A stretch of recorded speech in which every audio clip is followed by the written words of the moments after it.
বেসরকারি television channel Banglavision এর কুয়াকাটা প্রতিনিধি ও কুয়াকাটা পৌর যুবদলের সাধারণ সম্পাদক জহিরুল ইসলাম মিরনের উপর ন্যাক্কারজনক সন্ত্রাসী হামলার প্রতিবাদ ও দোষীদের গ্রেফতার এবং দৃষ্টান্তমূলক শাস্তির দাবিতে মানববন্ধন করেছে পটুয়াখালীর গণমাধ্যমকর্মীরা।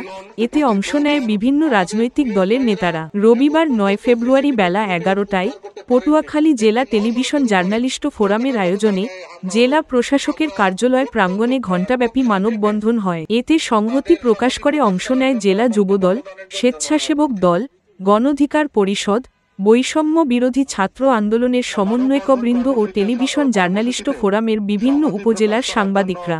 মানববন্ধনে বক্তারা আগামী ৩ দিনের মধ্যে হামলাকারীদের শনাক্ত ও গ্রেফতার করে আইনের আওতায় আনার দাবি জানান।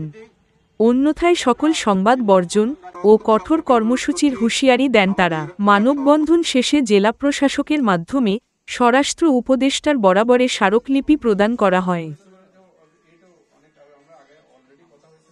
আরেক সহকর্মী আজকে আপনাদের ভাবমূর্তি ক্ষুণ্ণ হবে, তাই আমি আজকের এই হামলা করা হয়েছে, আমরা তার দৃষ্টান্ত তাকে শাস্তি দেওয়া হোক এই আশা।